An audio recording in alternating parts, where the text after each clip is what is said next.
म्हणजेच राजमातांचं नाव चालवणाऱ्या आजी स्त्रिया इथे आहेत, सांगता येणार नाही.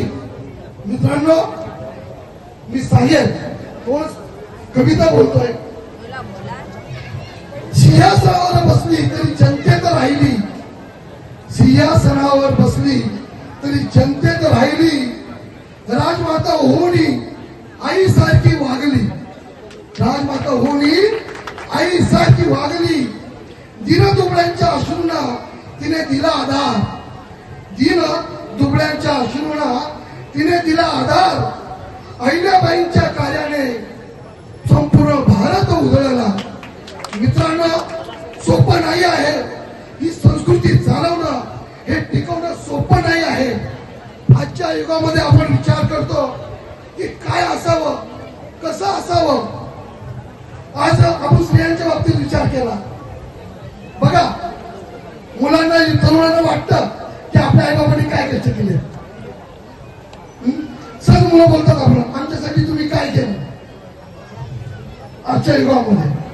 पण एक स्त्री काम करते, उदाहरण देतो तुम्हाला, ती पाठीमध्ये 30-40 किलोचं वजन वाहते. कशासाठी वाहते? ती आई कशासाठी वाहते? की आपल्या मुलाचं भविष्य उज्ज्वल व्हावं म्हणून ती वाहत असते. मित्रांनो, आणि आजच्या युगामध्ये मुलं असा प्रश्न विचारल्यावर आपल्या मुलाला पण कसं तरी वाईट वाटतं. मी एक बाबा म्हणून सांगतो, वाटतं की नाही वाईट? पण एक स्त्री काय करू शकते? एक स्त्री जर खांद्याला खांदा देऊन चालू शकते, ज्याच्या पुरुषाच्या पाठीमागे स्त्री, तिचं घर निश्चितच उज्ज्वल झाल्याशिवाय राहणार नाही. हा अहिल्याबाईंनी मंत्र दिला. तशाच आमच्या मानसी वहिनी आहेत, खांद्याला खांदा लावून चालतात.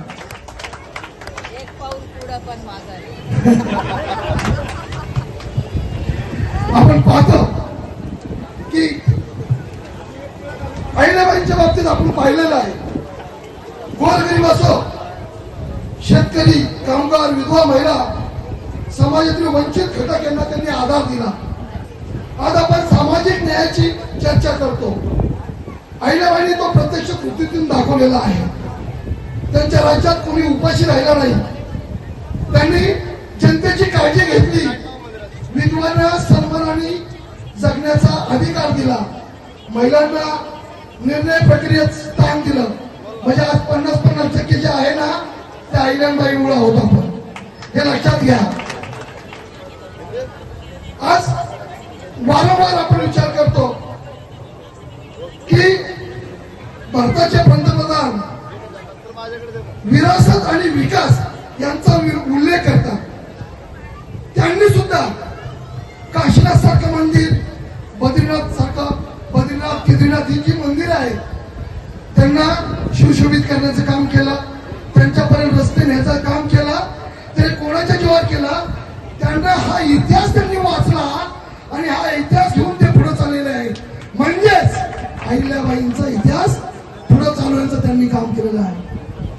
तुम्ही आज इथं आलेला आहात. मी जास्त वेळ घेणार नाहीये. इथे जेवढं मी बोलेल तेवढं कमीच आहे. ज्याप्रमाणे आपण पाहिलं की सावित्रीबाई फुलेंनी शिक्षणाचं आपल्याला हे दिलं आणि आपल्या हातात आंबेडकरांनी संविधान दिलं.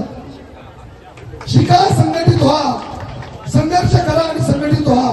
अशा पद्धतीने आपण आज एकजुटीने इथे आलेलो आहोत.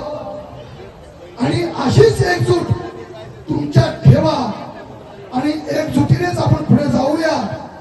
जाता जाता एवढंच सांगेन, जेवढी एकीने राहू तेवढेच आपण आनंदाने खाऊ, नाहीतर राहणार नाही. म्हणा, अहिल्या माते की, अहिल्या माते